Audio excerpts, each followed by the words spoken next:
Welcome back, true believers and spectacular Spidey fans, to yet again another Spider-Man PS4 related video. And today is a topic that I've been wanting to talk about for a while now, and I thought it would be a topic that all of you would enjoy, as well as I would love to hear what your thoughts are on this topic in the comment section down below, because I would love to see all of your different aspects and viewpoints on it, for me to get a better idea of how you guys think this could be.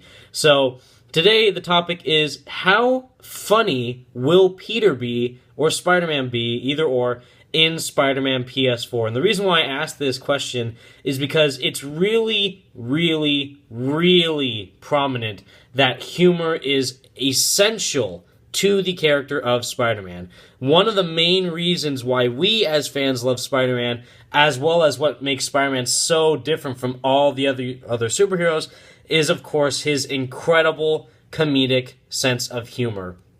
First and foremost, Spider-Man is a comic. Not like a comic book, I mean like a comic comedian. He is a comedian first and foremost. He is literally a lover, not a fighter. He does fight, it's not that he doesn't like to fight, he doesn't mind beating up bad guys, but he just uses his humor as his main weapon. Instead of using his gauntlets like Iron Man, or strength like the Hulk, or his magic like Thor, he just uses his humor to get the one-up on his criminals and his supervillains. Because of how, again, Spider-Man is so smart, and he has all these incredible powers, but when people in New York hear, like, Iron Man or Hulk, they start to kind of get worried because they're part of the Avengers. They hear Spider-Man, and they just hear, like, some irritating little kid, like, an annoyance, like, why is it gotta be Spider-Man? Why Spider-Man? I hate that guy. He's so irritating and obnoxious. Like, does he ever shut up? Like, read any of the comics. That is what they say about Spider-Man all the time. Every time in, like, the Ultimate Comics, too. Like, I finally got that little yutz, that little punk kid. Even in the cartoons, watch the Spectacular Spider-Man.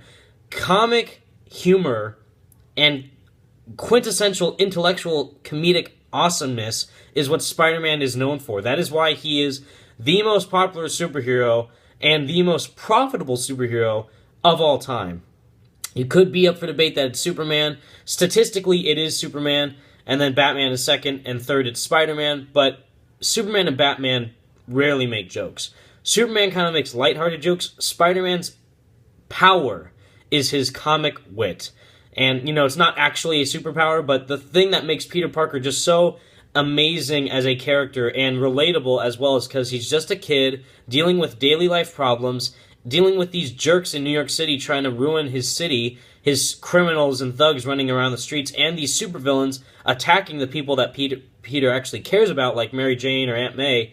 And there have been comics, quintessential comics as well, like Back in Black, where bad stuff happens to Aunt May and Mary Jane, and Peter just has to find ways to deal with that. And you see him at his lowest point. You see him actually about to murder people because of how someone almost killed Aunt May and Mary Jane. And just seeing him at his lowest point is just not Spider-Man at all. It is how Peter acts at his worst, where people around him are dying, are about to die, are in danger. But when he's trying to save people in the city, just low-level thugs that he can take out in 2 seconds, and even like super villains like Green Goblin, even if he was trying to go after Mary Jane or Harry Osborn, even, like, he still might make jokes. He will be more serious, of course, trying to fight off those supervillains and try to protect the people he cares about, but he will make jokes about those villains while trying to fight them in those life-threatening situations, because of how Spider-Man is amazing in that sense. He is the hero that is there to save us and also make us feel more comfortable around these terrible situations that are happening, so that way we aren't totally freaking out like a normal person would, like if they were getting mugged. If you were getting mugged in the street, that would be it. That would be really scary, and you would just want it to be over. Spider-Man would make it look like a total, like, prank, like a huge joke.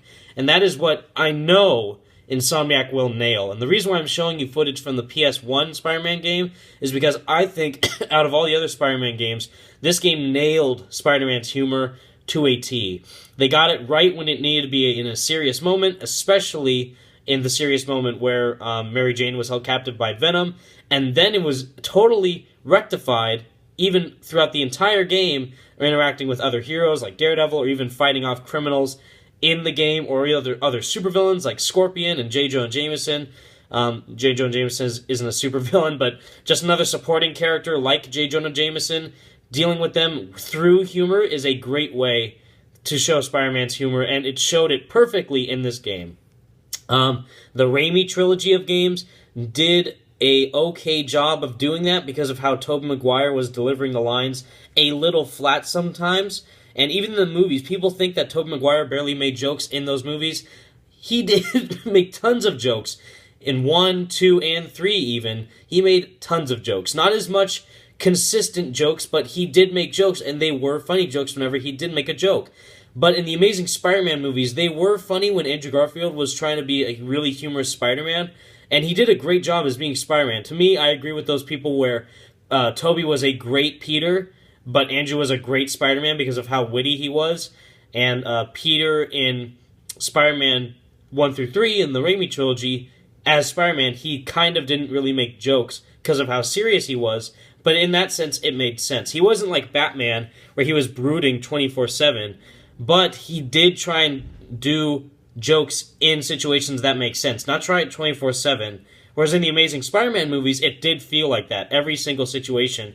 Even at some points in the Green Goblin scene in the Amazing Spider-Man 2, even that part was kind of a joke as well.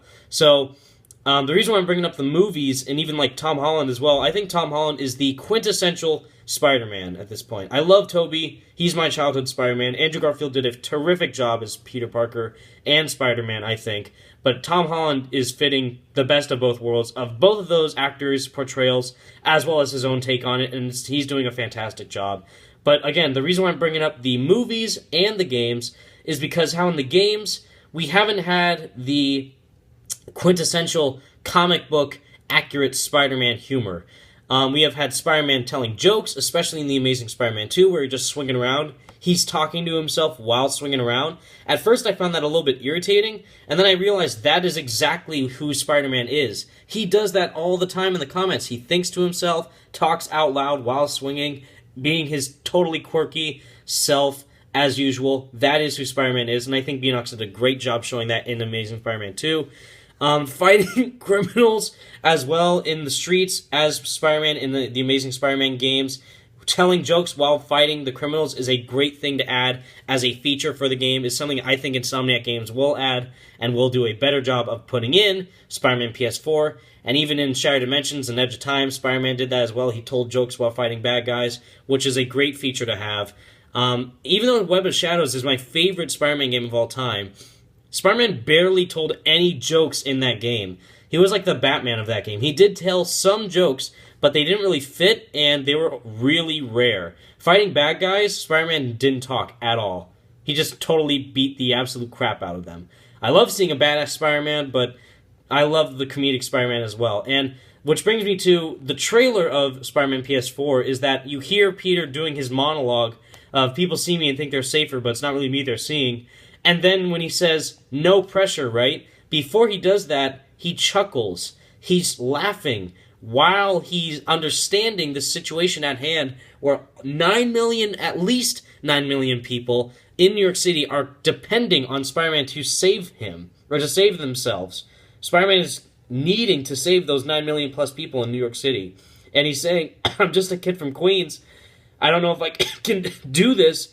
And these people aren't really seeing me for who I am, so how can I really do this? But right as he is shown the first time in the game, he's laughing and saying, no pressure, right? So this is going to be a really amazing take on Spider-Man, showing his adult humor, since this is an experienced adult Spider-Man, and I think we will see a type of humor of Spider-Man that we haven't seen before in any Spider-Man game.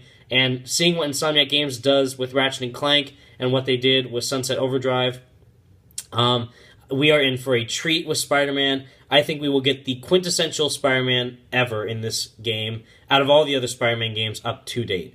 Tom Holland did a great job as Spider-Man and Peter, nailing the nerdiness and quirkiness and humor of that character, and now I think Insomniac Games will nail the video game version of that, and will do a perfect job of showing that. So thank you so much for watching, True Believers. I hope you enjoyed. Let me know what your thoughts are in the comment section down below. Stay spectacular, everybody. Peace out.